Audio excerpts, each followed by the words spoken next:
கர்த்தர் நல்லவர், அவர் கிருபை என்றும் உள்ளது. ஏசாயா தீர்க்கதரிசன புத்தகம் 41ஆம் அதிகாரம் நான் வாசிக்கிறேன்.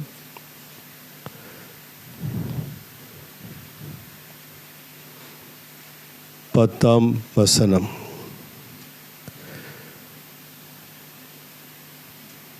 நான் உன்னை பலப்படுத்தி உனக்கு சகாயம் பண்ணுவேன். அல்லேலூயா. இந்த வசனத்தில் இந்த வரியை மாற்ற எடுத்துக்கொள்வது என்பது சரியாகுமா என்றால் நிச்சயமாக சரியாகும். ஏனென்றால் இந்த ஒரு வார்த்தையில் அந்த 10ஆம் வசனம் முழுதும் அடங்கி விடுகிறது. காரணம், சாட்சியாக கர்த்தருடைய கிருபையால் சொல்லுவேன், திங்கட்கிழமை காலையிலே இதற்காக ஜெபிக்க நான் தேவ சமூகத்தில் காத்திருந்தேன். அது என்னவோ தெரியல, சனிக்கிழமை அன்பு மகள் மெர்சியுடைய சாட்சி என் மனசு உறுத்துச்சோ என்னன்னு தெரியல, அது நினைவாக இருக்குதா என்னன்னு தெரியல. ஆண்டவருக்கு மகிமை உண்டாகட்டும். அந்த சமயத்தில் ஆண்டவரே இந்த மாதம் முடிய போகிறது, நான் தொடங்கிடுவேன் எப்பவும் அந்த மாதத்தில் நாட்டுக்கு முடிஞ்சவனையும் செவ்வாய் கம்மியோ திங்கக்கிழமை இருந்தால் கூட சரி. அதனால் கர்த்தர் நல்லவர். அதனால் அந்த நாளில் நான் ஜெபிக்க ஆரம்பிக்கும் பொழுது இந்த மாதம் 11ஆம் மாதம் என்ன ஆண்டவர் சபைக்கு வாக்குத்தத்தம் கொடுக்கணும், இரண்டு பேசும் என்று ஆண்டு சமயத்தில் பரலோகத்தை நோக்கி பார்த்தேன். கர்த்தர் நல்லவர். இதை கர்த்தருடைய ஆவியானவர் கேட்கிறார். அவருக்கு துதி கன மகிமை உண்டாகட்டும். ஒரு வரி தான் வந்தது, நான் உனக்கு சகாயம் பண்ணுவேன். அல்லேலூயா. அப்போ யோசிக்கிறேன், அன்பு மகள் மெர்சியுடைய சாட்சியோடு இருக்குது, இதை நம்ம மாற்றலாமா, இதை எப்படி அப்படின்ட்டு யோசிக்கிறேன். என்னால் வேறு வார்த்தைக்கு போக முடியல. அதுவே என் ஆவியோடு பேசுது. அப்படியே அந்த வார்த்தை படிச்சுன்னு, நான் உனக்கு சகாயம் பண்ணுவேன். அல்லேலூயா. அதனால் கர்த்தருக்கு மகிமை உண்டாகட்டும். வேறு மாற்றம் எனக்கு திராணி இல்லை, அது என்னால் முடியாது. அதனால் தேவன் என்ன சொல்கிறார் அதை சொல்லத்தான் இங்கே வந்திருக்கிறேன். கர்த்தர் நல்லவர். அல்லேலூயா. நாம் வாசிக்கலாம் முழுவதுமாக. இப்பொழுது நீ பயப்படாதே, நான் உன்னுடனே இருக்கிறேன், திகையாதே, நான் உன் தேவன், நான் உன்னை பலப்படுத்தி உனக்கு சகாயம் பண்ணுவேன், என் நீதியின் வலது கரத்தினால் உன்னை தாங்குவேன். அல்லேலூயா. அதனால் இந்த வரிகள் முழுதுமாய் நான் உனக்கு சகாயம் பண்ணுவேன் என்ற வார்த்தையில் அடங்கி இருக்கிறது. கர்த்தர் நல்லவர். அல்லேலூயா. அதனால் தேவன் வாக்குத்தத்தம் கொடுக்குறார் என்றால், நீ பயப்படாதே, நான் உன்னுடனே இருக்கிறேன், நீ திகையாதே, நான் உன் தேவன், உன்னை பலப்படுத்தி என் நீதியின் வலது கருத்தினால் உன்னை தாங்குவேன். நீண்ட நேரம் கர்த்தர் பேச மாட்டார். அல்லேலூயா. சொல்ல வந்ததை சுருக்கமாக கர்த்தர் இடத்தில் கொடுத்தார். அந்த வசனம் 41:10 என்பதை நான் புரிந்து கொண்டேன். அதனால் இது சாட்சி, மகளுடைய சாட்சியினால் வருகிறதா என்னன்னு நான் மாம்சமாக சிந்திக்க ஆரம்பித்தேன். இல்லை, கர்த்தர் இதைத்தான் பேசுகிறார். அல்லேலூயா. அவர் நல்லவர், அவர் கிருபை என்றும் உள்ளது. அல்லேலூயா. அவர் நமக்கு நீதி வழங்குகிற தேவன். அல்லேலூயா. நியாயம் செய்கிறவர், நம்மை விசாரிக்கிறவர். அப்படிப்பட்ட சர்வ வல்லமுள்ள தேவனை நாம் இயேசு கிறிஸ்துவின் வழியாக நாம் தொழுது கொண்டிருக்கிறோம். அப்படிப்பட்ட தேவன் தூரத்திற்கு சமீபத்திற்கு மாத்திரமல்ல, தூரத்திற்கும் தேவனாக இருக்கிறார். அல்லேலூயா. நம்ம வனாந்தரத்திலே வழியிலே அழைத்தாலும் தேவன் நம் சத்தத்தை கேட்பார். தேவாலயத்திலே நாம் கூப்பிட்டாலும் கர்த்தர் நம் சத்தத்தை கேட்பார். இல்லங்களிலே இருந்து ஜெபித்தாலும் கர்த்தர் நம்முடைய சத்தத்தை கேட்பார். அல்லேலூயா. ஏனென்றால் அவர் எங்கும் எப்பொழுதும் எங்கேயும் இருக்கிறார். அல்லேலூயா. விசுவாசம் நமக்குள்ளாய் காணப்படும் என்றால் நிச்சயமாக நம் ஜெபத்தை நிச்சயமாக கர்த்தர் கேட்டு அதை அப்படியே நிறைவேற்றுவார். கர்த்தர் நல்லவர். அல்லேலூயா. வேதத்தில் பார்க்குறோம், எபிரேயர் 4:16 அவருடைய இரக்கத்தை பெறவும் ஆதலால் நாம் இரக்கத்தை பெறவும் ஏற்ற சமயத்தில் சகாயம் செய்ய கிருபையை அடையவும் தைரியமாய் கிருபாசனத்தண்டையிலே சேர கடவோம். அல்லேலூயா. ஆண்டவருடைய வார்த்தை சொல்லுகிறது, நாம் இரக்கத்தை பெறவும் நாம் ஏற்ற காலத்தில் சகாயம் என்ற கிருபையை அடையவும் எங்கே தான் போகணுமா? கிருபாசனத்தண்டையில் போகணும். அல்லேலூயா. அங்கே தான் நமக்கு ஆறுதலும் தேறுதலும் நமக்கு உண்டாக்கப்படுகிறது. அப்படி என்றால் கிருபாசனம் என்றால் தேவ சபையாக இல்லை. அதான் முந்தி நான் சொன்னது போல நாம் எங்கே இருக்கிறோமோ அங்கேயெல்லாம் பலிபிடமாய் மாறிவிடுகிறது.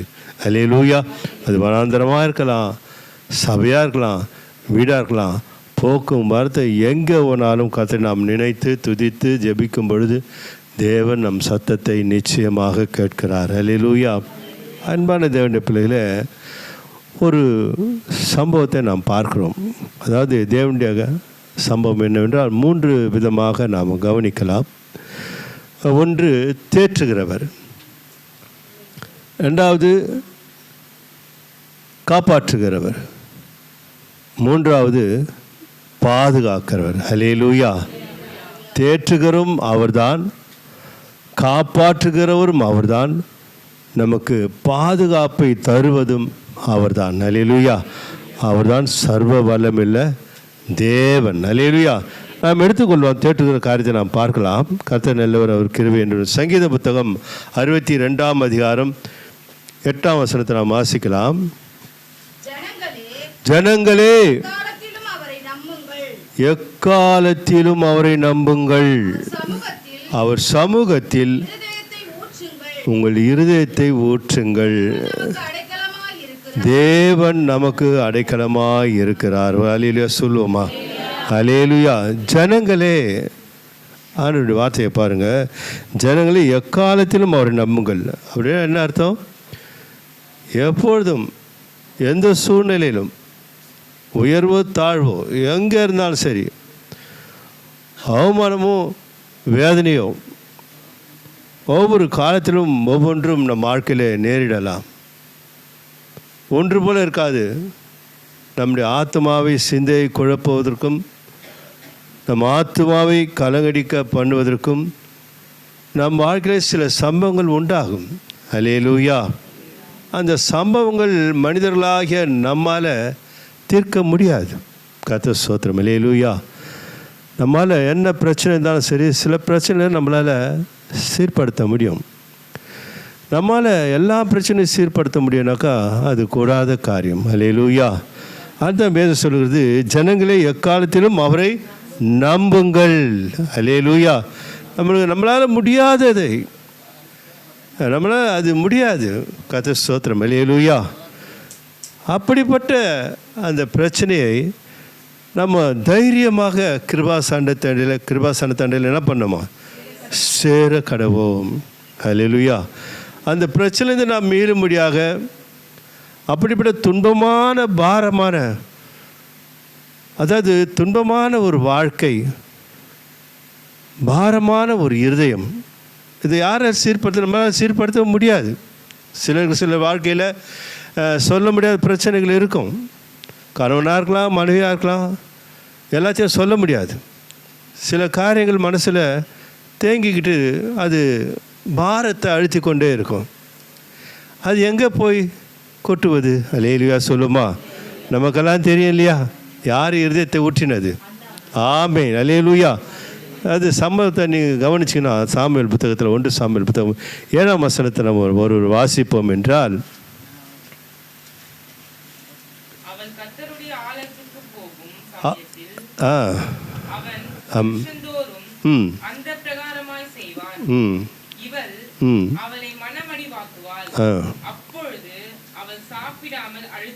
ஸ்தோத்திரம். அல்லேலூயா. என்ன பண்ணுவாளா? சாப்பிடாமல் அழுது கொண்டிருப்பாள். யாரோ ஒருத்தர் இங்கே பெனினால் அந்த மறுமனையாட்டி அண்ணால வேதனைப்படுத்துகிறா. நமக்கு தெரிஞ்ச சம்பவம். ஆனால் நம்ம வாழ்க்கையில் இப்படிப்பட்ட சம்பவங்கள் நிறைய இருக்கலாம். அல்லேலூயா. சொல்ல முடியாது. யார்கிட்ட சொன்னாலும் அவர்கள் நம்மை என்ன நினைப்பார்களோ என்று வேதனைகளாக இருக்கலாம். இப்படிப்பட்ட சூழ்நிலை தைரியமாக எங்கே போய் தான் சேரணுமா? கிருபாஸ்தான தண்டையில் சேருவோம். ஆண்டவர் சொல்கிறார், ஏற்ற காலத்தில் சகாயம் அடையும் கிருபையை பெற எங்கே தான் போகணும்? கிருபாசனம். அது கிருபாசனம்னாக்கா திருச்சபை இல்லை, வீடு இல்லை, வனாந்திரம் இல்லை, எல்லாமே கிருபாசனம் தான். அல்லேலூயா சொல்லுமா? எங்கே விசுவாசிக்கிறையோ, எங்கே பயணமாக போகிறாயோ, எங்கே வேலை ஸ்தலத்தில் இருக்கிறாயோ, அங்கேயெல்லாம் நீ விசுவாசிக்கும்போது உன் பாரத்தை கர்த்தர் அறிவார். அல்லேலூயா சொல்லுவோமா? அல்லேலூயா. இங்கே வேதம் சொல்லுது, அவர் கர்த்தருடைய ஆலயத்துக்கு போகும் சமயத்தில், எங்கே போகிறாங்க? கர்த்தருடைய ஆலயத்தில் போகும் சமயத்தில் அவள் வருஷந்தோறும் அந்த பிரகாரமாய் செய்வாள். அவளை என்ன பண்ணலாம்? மனமடிவாக்குவாள். கொஞ்சம் கவனித்து பாருங்கள். மனம் உடைந்து போகிறது போல சில வார்த்தைகள் சில இடத்துலேருந்து புறப்பட்டு வருமே. கொஞ்சம் கவனித்து பார்த்துருப்பீங்களா? அல்லேலூயா. வாழ்க்கையில் அனுபவப்பட்டவங்களுக்கு அது தெரியும். நம்ம வேதனைக்குள்ளே தள்ள, நம்ம மனசை உடைக்கிற மாரி சில வார்த்தைகள் வரும். அது நம்ம வாழ்க்கையிலே நம்ம மனசை அப்படியே முறுத்திக்கிட்டே இருக்கும். அந்த வார்த்தை நம்மளை உறங்க விடாது, சாப்பிட விடாது, பாரமாக இருக்கும், அதே எண்ணமாக இருக்கும். என்ன இப்படி சொல்லிட்டாங்களே அப்படின்ட்டு. அப்படிப்பட்ட மனசுக்கு தேற்ற யாருமே முடியாது. அல்லேலூயா. தேற்ற ஒருவர் உண்டு. அல்லேலூயா. தேற்றுகிற அந்த சமூகத்தை நாம் ஏற்படுத்தி கொள்வோம் என்றால், வாக்கு மாறாத தேவன், நான் உனக்கு சகாயம் பண்ணுவேன். அல்லேலூயா. சகாயம் பண்ணுவேன் என்றால் என்ன அர்த்தம்? கர்த்தர் ஸ்தோத்திரம். அல்லேலூயா. நம் வாழ்க்கையில் ஏற்படுகிற கவலைகளை, துன்பங்களை அதை மாற்ற ஒருவரால் உதவி செய்ய முடியாது. அந்த உதவி தேவனிடத்திலிருந்து வந்து நம் வாழ்க்கையிலே அந்த கவலையும் துன்பத்தையும் மாற்றி புதிய ஒரு பாதையை கர்த்தர் திறக்கிறார். அதுதான் சகாயம். அல்லேலூயா சொல்லுமா? அல்லேலூயா. சகாயம் என்றால் நம்முடைய பிரச்சனையை நம்ம தீர்த்து கொள்ள முடியாத ஒரு சூழ்நிலை இருக்கும். அது பாரமாக இருக்கும், கவலையாக இருக்கும், நம்மளை துன்புறுத்தி கொண்டே இருக்கும். ஆனால் அதற்கு உருவம் இல்லை. ஆனால் செயல்படுகிற விதம் பயங்கரமாக இருக்கும். அது யாரும் கைப்பிடித்து தூக்கவோ உதவி செய்ய யாராலும் முடியாது. ஆனால் நாம் தேவ சமூகத்தை நாடும் பொழுது, அல்லேலூயா, அல்லேலூயா, உதவியற்ற நிலைமையிலே தேவன் நமக்கு உதவி செய்து அந்த பள்ளத்தாக்கிலிருந்து நம்ம தூக்கி நிறுத்தி புதிய வாழ்க்கையை காட்டுகிறது தான் சகாயம். அல்லேலூயா. அந்த சகாயம் யார் தர முடியும்? எந்த மனிதர்களாலும் கொடுக்கவே முடியாது. தேவன் ஒருவர் மாத்திரம்தான் கொடுக்க முடியும். யாரெல்லாம் தேவ சமூகமாய் மாற்றுகிறார்களோ, தேவ சமூகத்தில் இருதயத்தை ஊற்றுகிறார்களோ, அவர்களுக்கு தேவன் சகாயராகவே இருப்பார். ஏனென்றால் அவர் நீதி செய்கிற தேவன். என் நீதியின் வலது கரத்தினால் உன்னை தாங்குவேன். அதனால் தான் பயப்படாதே, திகையாதே என்றார். பயப்படாதே, நான் உன் தேவன்றார். திகையாதே, நான் உன் தேவன், நான் உன்னுடனே இருக்கிறேன். எப்படின்னா தேவன் நம்மை வார்த்தையில் அவர் தன்னை வெளிப்படுத்துகிறார். கர்த்தர் ஸ்தோத்திரம். அல்லேலூயா. நாம் அதை புரிந்து கொள்ளாமல், அவர் நாடாமல் நம் வாழ்க்கையில் பிரச்சனையை நாமளே சுமந்து கொண்டு இருப்பதனால்தான் அதிலிருந்து வெளியே வர முடியலை. அல்லேலூயா. அன்பார்ந்த இங்கே அன்னாள் அப்படி ஒரு துன்பம் ஏற்படுகிறது. அப்பொழுது அவள் சாப்பிடாமல் அழுது கொண்டிருப்பாளாம். அல்லேலூயா. என்ன செய்வாளா? சாப்பிடாமல் அழுது கொண்டிருப்பாள். ஏன்னா சாப்பாடு கூட கசப்பாக தான் தெரியும். என்ன தான் ஒரு நல்ல ஒரு ஆகாரத்தை வைத்தா கூட அது மனம் மோடாது. ஏன்னாக்கா அந்த வார்த்தைகள் அம்பை போல நம் இதயத்தை வேதனைப்படுத்தி கொண்டே இருக்கும். கர்த்தர் ஸ்தோத்திரம். அல்லேலூயா. அதிலிருந்து யார் நம்மை மீட்டு கொள்வார்கள், யார் இந்த துன்பத்திலிருந்து நம்மை மாற்றுவார்கள் என்று நாம் யோசித்து கொண்டே இருக்கும். அது யோசிக்கிற அந்த நேரத்தை தேவ சமூகமாய் மாற்றுவோம். அல்லேலூயா. தேவன் நோக்கி நாம் வாசிப்போம். 12ஆம் வசனத்தை வாசிக்கலாம். அவள் கர்த்தருடைய சந்நிதியில் வெகு நேரம் விண்ணப்பம் பண்ணுகிறது. ஏலி அவள் வாயை கவனித்துக் கொண்டிருந்தான். அல்லேலூயா, அல்லேலூயா. பாருங்க, 10ஆம் வசனத்தை கூட கொஞ்சம் கவனிப்போம். அவள் போய் மனங்கசந்து மிகவும் அழுது கர்த்தரை நோக்கி விண்ணப்பம் பண்ணி, சேனைகளின் கர்த்தாவே, தேவரீர் உம்முடைய அடியாளின் சிறுமையை கண்ணோக்கி பார்த்து உம்முடைய அடியாளை மறவாமல் நினைத்தருளி உமது அடியாளுக்கு ஒரு ஆண் பிள்ளையை கொடுத்தால் அவன் உயிரோடு இருக்கும் சகல நாளும் நான் அவனை கர்த்தருக்கு ஒப்பு கொடுப்பேன். அவன் தலையின் மேல் சவரக்கன் கத்தி படுவதில்லை என்று ஒரு பொருத்தனை பண்ணினாள். அல்லேலூயா சொல்லுவோமா? தேவன் அவள் பொருத்தனையை கேட்டார். அல்லேலூயா. நம்ம எவ்வளவுக்கு அவ்வளோ தேவ சமூகத்தில் முழுவதுமாய் நம்பிக்கையோடு அவரை விட்டார் எனக்கு வேற பாதை இல்லை என்று நாம் அவரை நாடும் பொழுது கர்த்தர் ஸ்தோத்திரம். அல்லேலூயா. அவள் தேவ சமூகத்தை நாடி கண்ணீர் விட்டு கதறுகிறாள். ஆண்டவர் அவளை பலப்படுத்துகிறார். அல்லேலூயா சொல்லுவோமா? ஆகையினால்தான் அவள் எழுந்திருக்கும் போது எப்படி எழுந்தாலாம்? துக்க முகம் இல்லாமல் எழுந்து சந்தோஷமாக போனாலாம் வீட்டுக்கு. கர்த்தர் ஸ்தோத்திரம். அல்லேலூயா.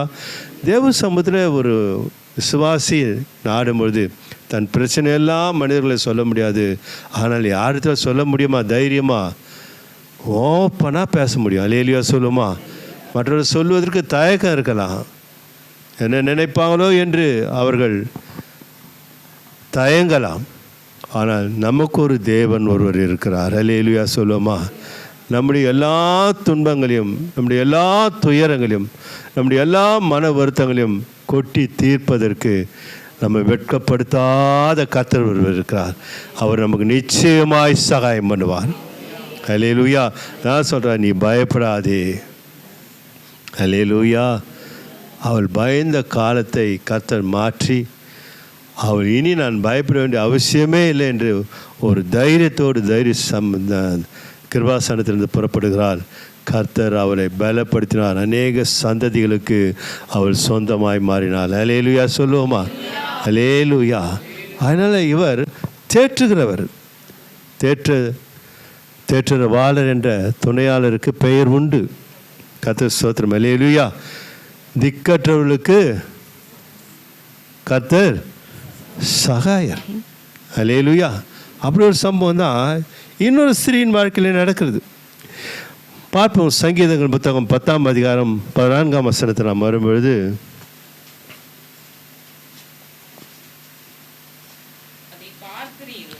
அதை பார்க்கிறீரோ, உபத்திரவத்தையும் குரோதத்தையும் கவனித்திருக்கிறீரே, நீர் பதிலளிப்பீர். ஏழையானவன் தன்னை உமக்கு ஒப்புவிக்கிறான். திக்கற்ற பிள்ளைகளுக்கு சகாயர் நீரே. அல்லேலூயா சொல்லுமா? அல்லேலூயா. அற்புதமான ஒரு வார்த்தை இது. திக்கற்ற பிள்ளைகளுக்கு யார் தான் சகாயர்? தேவன் ஒருவர் தான் சகாயம் பண்ண முடியும். அதான் சொன்ன சகாயம் என்றால் உதவியற்ற ஒரு சூழ்நிலையில் கர்த்தர் தம்முடைய உதவியை கொடுத்து அவர் வாழ்க்கையின் பாதையை திறப்பது தான் சகாயம். அல்லேலூயா. ஏன்னா அவ்வளோ பெரிய பிரச்சனை நம்ம வாழ்க்கையில் ஏற்படுகிறது. நம்மளால் தீர்க்க முடியாத பிரச்சனைகள் எந்த மனிதனிடத்தில் சொல்வதை காட்டிலும் தேவ சமூகத்தில் சொல்வது நிச்சயமாக கர்த்தர் அந்த சமாதானத்தை கொடுத்து நானே உன் தேவன் என்பதை உபகாரப்படுத்துவார். அல்லேலூயா, அல்லேலூயா. நான் உன் தேவன்றார் ஆண்டவர். இந்த வார்த்தையில் கவனித்து பாருங்கள். அவர் நம்மை உரிமையோடு அழைக்கிறார். கர்த்தர் சொல்கிறார், நான் உன் தேவன், உன்னை பலப்படுத்துவேன், உனக்கு சகாயம் பண்ணுவேன், என் நீதியின் வலது கரத்தினால் உன்னை வாக்கு கொடுத்திருக்கிறார். அல்லேலூயா சொல்லுமா? சர்வவல்லமையுள்ள தேவன் வாக்கு கொடுத்து வாக்கு மாறாதவர் அல்ல.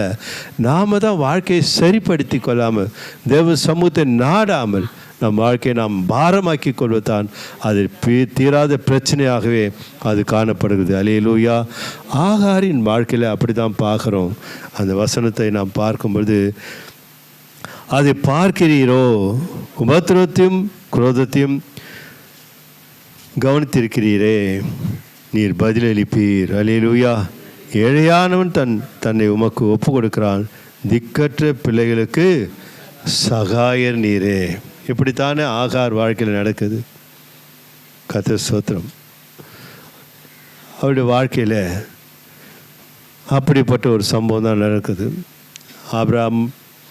ஆபிரகாமில் கைவிடப்பட்டு, சாராளால் வெறுத்து தள்ளப்பட்டு, அவள் பெயர்செபா வனாந்தரத்தில் அலைந்து திரிகிறாளாம். அல்லேலூயா சொல்லுவோமா?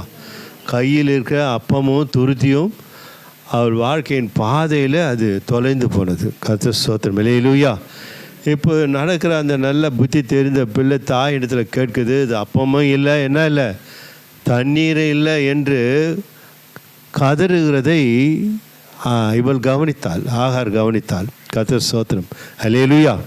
சில வேளை அப்படி ஒரு சம்பவங்கள் கூட வாழ்க்கையில் இருக்கலாம்.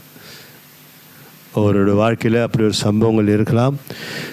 கவனித்து பார்க்கணும். கர்த்தர் ஸ்தோத்திரம். அல்லேலூயா. சிலர் வாழ்க்கையில், பெற்ற பிள்ளைகள் வாழ்க்கையில் நடக்கிற சம்பவங்கள், சில குடும்பங்களில் நடக்கிற சம்பவங்கள் நம்ம கவனிக்கும் பொழுது இந்த சம்பவத்தை கவனிக்கணும். கர்த்தர் ஸ்தோத்திரம். அல்லேலூயா.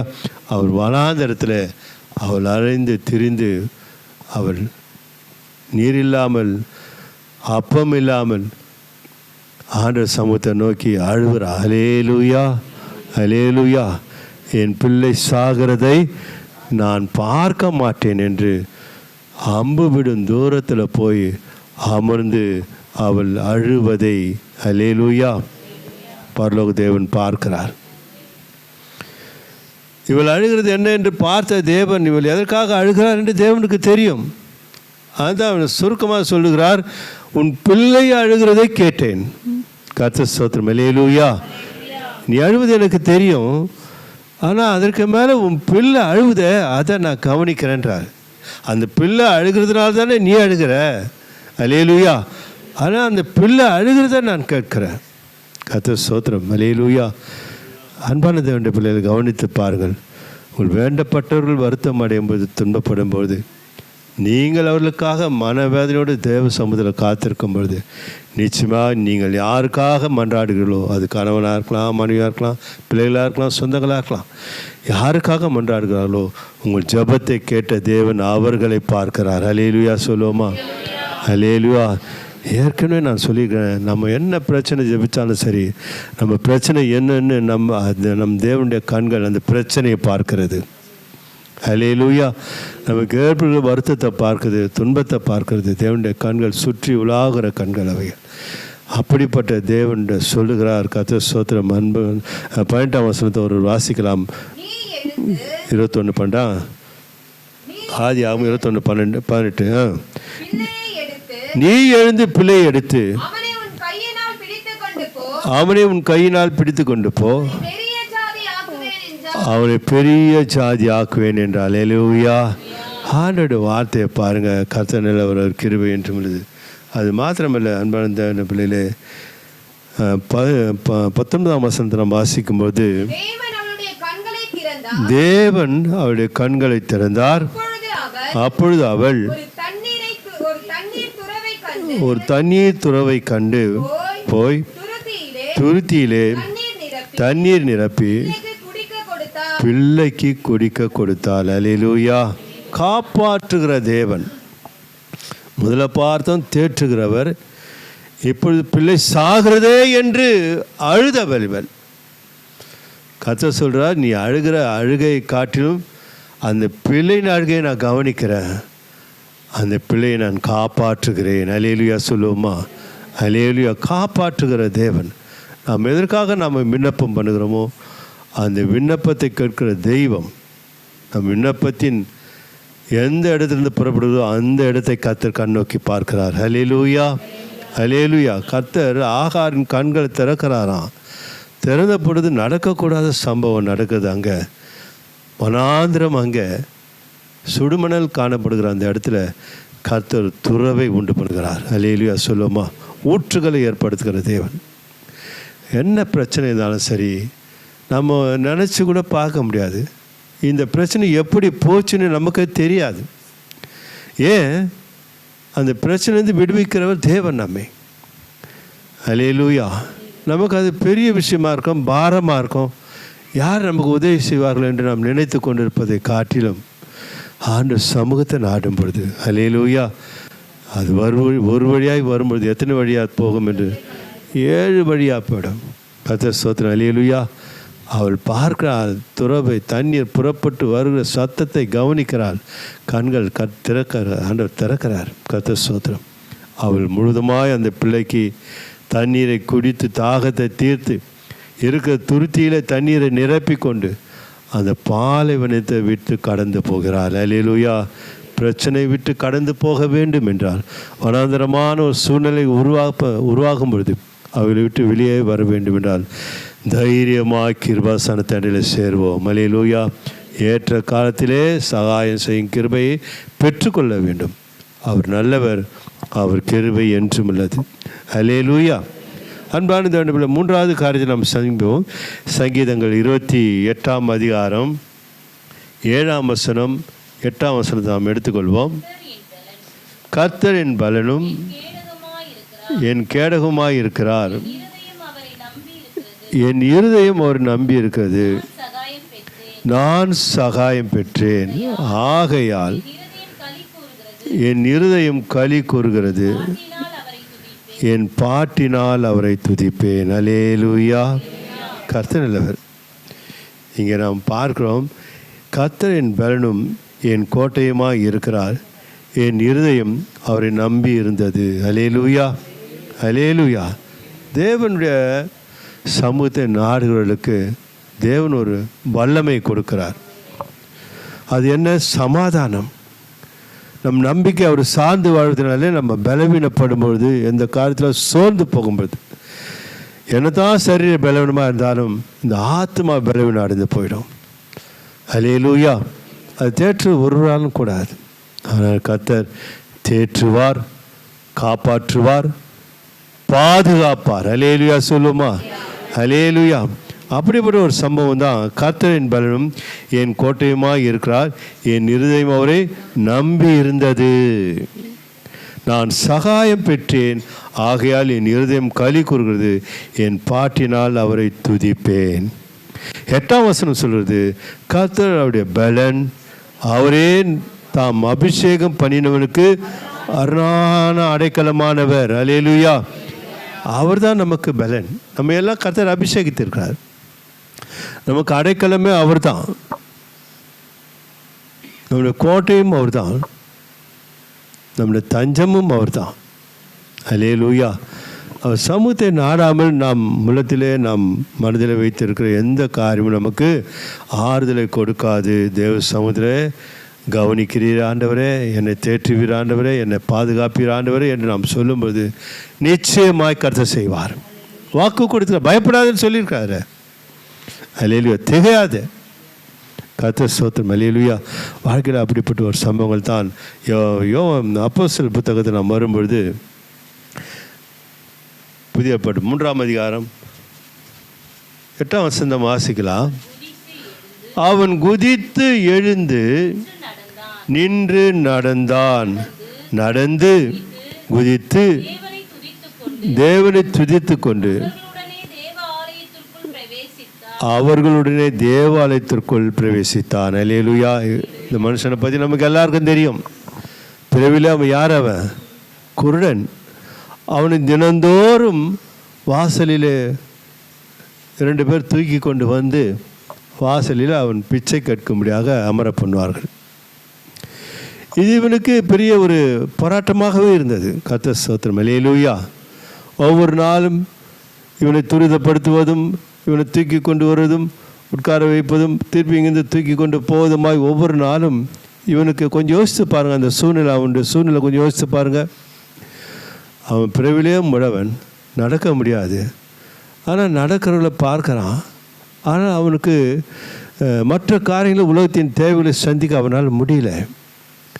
அதனால் அவர்கள் உதவியை நாடுகிறான். கர்த்தர் ஸ்தோத்திரம். அல்லேலூயா. 2 பேர் அவனை என்ன பண்ணுறாங்க? தூக்கி கொண்டு அமர பண்ண வைக்கிறார்கள் தேவாலயத்தின் வாசலில். அதே போல் முடிந்த பிற்பாடு மறுபடியும் 2 பேர் உதவி தேவைப்படுகிறது.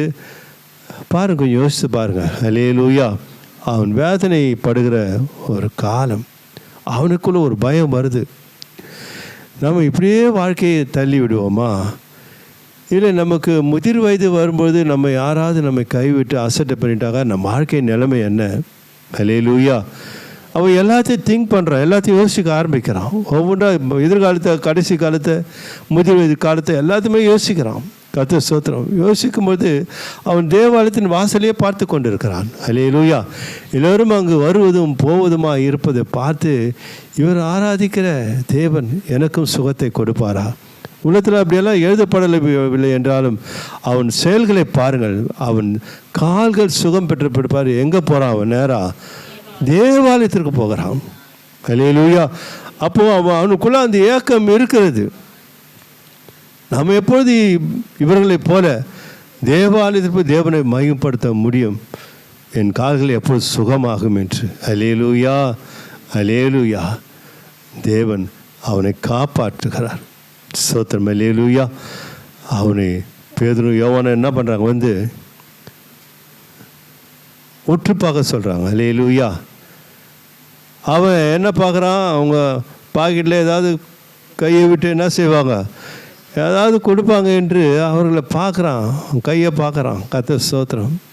வேதம் சொல்கிறது, வானத்தையும் பூமியும் உண்டாக்கின கர்த்தருடைய நாமத்தில் தான் நமக்கு சகாயம் வருது. அல்லேலூயா. 124:8 வாசிக்கும் போது நமக்கு சகாயம் கிடைக்கிற இடம் எதுனாக்கா, வானத்தையும் பூமியும் உண்டாக்கின கர்த்தருடைய நாமந்தான். அதுதான் இயேசு கிறிஸ்து நாமம். அல்லேலூயா. அந்த நாமத்தை இவர்கள் பேதுரு யோவானை சொல்கிறாங்க, என்னிடத்துல என்ன இல்லைன்றாங்க? பொண்ணும் இல்லை, வெள்ளியும் இல்லை, அது கொஞ்சம் காலம்தான் உன்னை காப்பாற்றும். அல்லேலூயா சொல்லுவோமா? அது இருக்கிற வரைக்கும் தான் உன்னை காப்பாற்றினாங்க. அப்படி கொடுத்தா கூட நாங்கள் உதவி செய்தாலும் அது இருக்கும் வரையில் தான் உன்னை காப்பாற்றும். ஆனால் நிரந்தரமாய் உன்னை காப்பாற்ற இயேசு ஒருவர் மாத்திரம் போதும். அல்லேலூயா. நாமத்தை நீ நம்பு என்று சொல்லி அவர்கள் அவன் கையை பிடித்து தூக்கி நிறுத்துகிறார்களாம். அவன் கால்கள் என்ன ஆயிடுச்சு? அடுத்து அது முந்தின வசந்த வாசிக்கலாமே. வலது கையினால் அவனை தூக்கி பிடித்து விட்டான். உடனே அவன் கால்களும் கரடுகளும் பலன் கொண்டது. அல்லேலூயா சொல்லுவோமா? அல்லேலூயா. பாருங்க, நாம் வாழ்க்கையில் சில காரியங்கள் நகர முடியாமல் அப்படியே இருக்கோம். இன்னும் ஆகலையே, ஏதோ நடக்கலையே. ஸ்தோத்திரம். அல்லேலூயா. ஆனால் தேவனை நாடுகிற பிள்ளைகளுக்கு நிச்சயம் ஒரு நாள் வெற்றி உண்டு. அல்லேலூயா. இவன் எவ்வளோ காலம் உட்காந்துதானோ, பிறவிலேருந்து உட்காந்துதான்.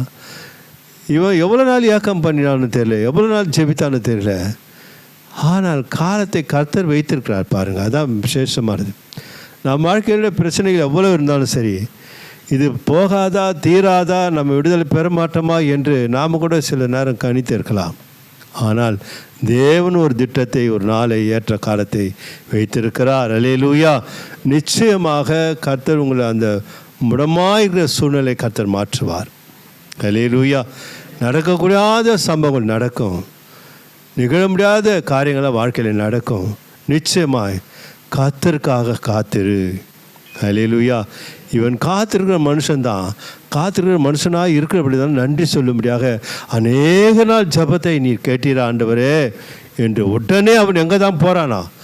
தேவ சமூகத்தை நாடுகிறான். அவனால் போக முடியல. அங்கே போயிட்டா சரியாக சம்பவம் மாறிடுவான். அவனுக்கு யாரும் அப்புறம் என்ன கொடுக்க மாட்டாங்க? பிச்சை கொடுக்க மாட்டார்கள். அவன் வாசலில் அமர்ந்து தான் அந்த சூழ்நிலை மாறணும்ப்பா, எனக்கு உதவி செய்யுங்கப்பா என்று அவன் வாசலில் இருந்து ஜெபித்து கொண்டிருந்தான். அந்நாள் தேவ சமூகத்தில் ஜெபித்தால், ஆகார் எங்கே ஜெபித்தாளா? வனாந்திரத்தை ஜெபித்தால். இந்த முடன் எங்கே ஜெபிக்கிறான்? தேவாலயத்தில் வெளியே இருந்து ஜெபிக்கிறான். அல்லேலூயா. நம் ஜெபத்தை எங்கே இருந்தாலும் கேட்பார் என்பதற்காகத்தான் இந்த சம்பவத்தை சொல்லுகிறேன். உங்கள் வாழ்க்கையில் இருக்கிற சூழ்நிலை கர்த்தர் மாற்றுவார். அல்லேலூயா. அதான் நான் உனக்கு சகாயம் பண்ணேன் சொல்லு போயின்றார் ஆண்டவர். அந்த நாள் திங்கட்கிழமை காலையில் நான் ஜெபத்தை ஆரம்பிச்சிட்டேன்.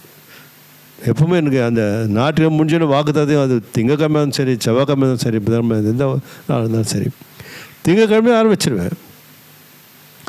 அது எனக்கு சரியாக படலை. ஏன்னாக்கா சனிக்கிழமை தான் அந்த சாட்சியை கேட்குறேன். ஒரு மெசேஜ் சொல்கிற சாட்சி அந்த வசனத்தை சொல்லிக்காக இதுதான் நம்ம உள்ளத்தில் திரும்பி வருதா அப்படின்ட்டு எனக்குள்ளே ஒரு மாம்சமாக சிந்தை வைத்து அதை மாற்ற முயற்சிக்கிறேன். நீ இல்லை, கர்த்தர் சொல்கிறாரு, நான் உனக்கு சகாயம் பண்ணுவேன். அல்லேலூயா சொல்லுவோமா? அல்லேலூயா. இந்த வார்த்தை என்னிடத்தில் கொடுத்தது எனக்கு அல்ல, சபைக்கு, உங்களுக்கு கர்த்தர், உங்களோட கர்த்தர் பேசுகிறார். நான் உனக்கு சகாயம் பண்ணுவேன் அப்படின்னா என்ன அர்த்தம் சொல்லிக்கிறேன்?